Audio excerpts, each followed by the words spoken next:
मी धुळेकर संघटनेची धडक मागणी, रस्त्यावरील अपघात थांबवण्यासाठी गतिरोधकांवर पांढरे पट्टे मारण्याची मागणी. धुळे प्रतिनिधी गोकुळ देवरे. धुळे शहरातील रस्त्यांवर नागरिकांचा जीव धोक्यात. शहरात ठिकठिकाणी रस्ते तयार करण्याचं काम सुरू असून ठेकेदारांकडून काम होत असतानाच वाहतुकीसाठी आवश्यक असलेल्या मूलभूत सुरक्षांविषयक उपाययोजना मात्र दुर्लक्षित राहिल्याचं दिसून येतंय. मी धुळेकर या नागरिकाभिमुख संघटनेनं महापालिकेच्या आयुक्त श्रीमती अमिता दगडे पाटील यांच्याकडे एक निवेदन देत रस्त्यावरील गतिरोधकांवर पांढरे पट्टे मारावेत अशी मागणी केली आहे. संघटनेचे अध्यक्ष निरंजन भतवाल यांनी सांगितले की शहरातील मुख्य रस्त्यापासून ते कॉलनीतील रस्त्यांपर्यंत अनेक ठिकाणी गतिरोधक आहेत, परंतु त्यावर कोणतेही संकेत पट्टे नसल्यानं वाहन चालकांना ते दिसत नाही. विशेषतः रात्रीच्या वेळी किंवा पावसात अपघात होण्याचा धोका मोठ्या प्रमाणात वाढलाय, त्यामुळे अचानक ब्रेक लावल्यानं वाहनाचा तोल जाण्याची शक्यता असते. अनेक दुचाकीस्वार अपघाताचे बळी ठरत असल्याचं संघटनेने निदर्शनास आणून दिलंय. पावसाळा सुरू झालेला असताना हे संकट अधिक गडद होत आहे, त्यामुळे प्रशासनानं तातडीनं सर्व गतिरोधकांवर पांढरे पट्टे मारावेत अशी ठाम मागणी निवेदनातून करण्यात आली आहे. या प्रसंगी मी धुळेकर संघटनेचे अध्यक्ष निरंजन भतवाल तसेच दिनेश वाघ, छोटूभाऊ पोद्दार, फरदीन शेख, आफ्रिदी शेख, सलमान पठाण हे पदाधिकारी उपस्थित होते. नागरिकांच्या सुरक्षिततेचा प्रश्न गंभीर असून महापालिकेनं याची तातडीनं दखल घ्यावी अशी शहरातील सुजाण नागरिकांची ही एकमुखी मागणी होत आहे. धुळे शहराची लोकसंख्या झपाट्याने वाढत आहे.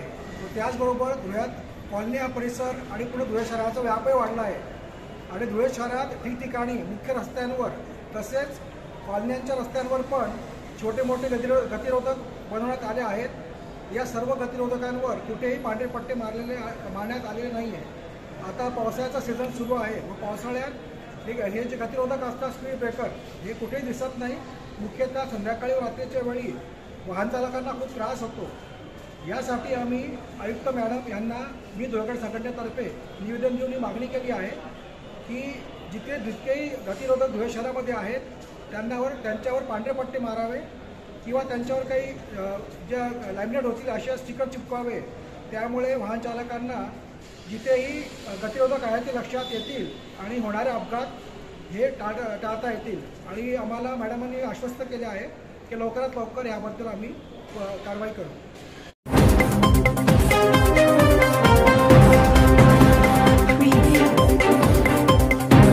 बुलढाण्यात रस्त्याचे नावानं ढोंग, नागरिकांच्या सहनशीलतेची चेष्टा सुरूच. मंजूर रस्ता हरवला आणि खड्ड्यात गडप झाले प्रशासनाचा जमीन. हा रस्ता नाही तर मतांची लाच आहे. बुलढाणा प्रतिनिधी. बुलढाणा टिपू सुलतान चौक ते मिलन नगर आणि इक्बाल नगरचा मुख्य रस्ता लाखोंच्या घोषणामध्ये मंजूर झाला, पण जमीन कुठे गेली? शून्य निधी गेला कोणाच्या खिशात? राजकीय नेत्यांची नोटंकी संपली, पण नागरिक अधिक खड्ड्यांशी दोन हात करतायत. बुलढाण्याचे आमदार साहेब यांच्या निवडणुकीपूर्वी ढोल ताशांत रस्त्याचं उद्घाटन, पण काम शून्य. घोषणा दणदणाटात, प्रत्यक्ष रस्ता खडखडाटात. दारू सलाम मस्जिद शेजारील रस्ता मुसाफिरांचा नव्हे मृत्यूचा मार्ग. दररोज नमाजसाठी जाणाऱ्या नागरिकांना जीव मुठीत धरून वाट चालावी लागते. अपघात म्हणजे नित्याच्या चटणीतील मीठ. महिलापासून वृद्धापर्यंत सगळ्यांचं जगणं धोक्यात.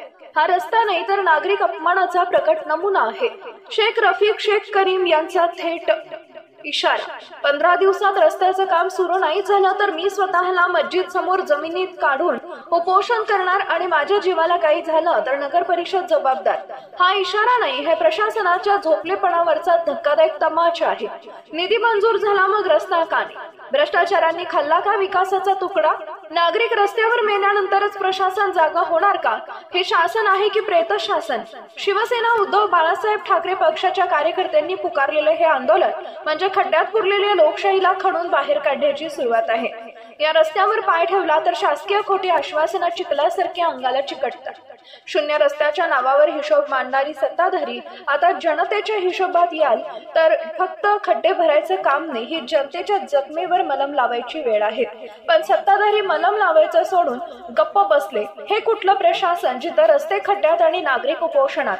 दिनांक 23/6/2025 रोजी नगर परिषद बुलढाणा, आमदार साहेब बुलढाणा, जिल्हा अधिकारी साहेब बुलढाणा, बुलढाणा शहर ठाणेदार साहेब यांना निवेदन देण्यात आले।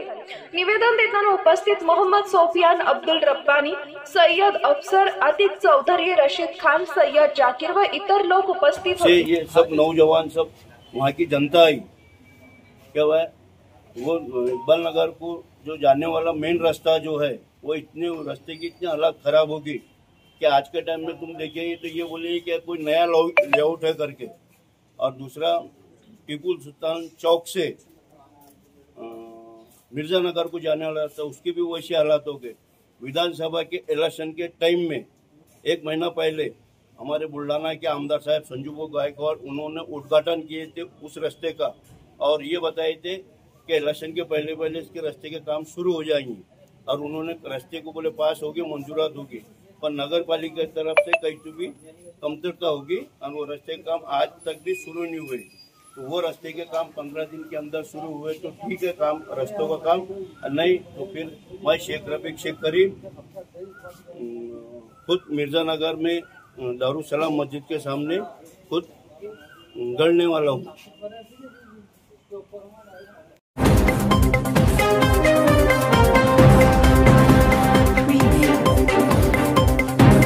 NH 42 महामार्गाची गंभीर दुर्दशा।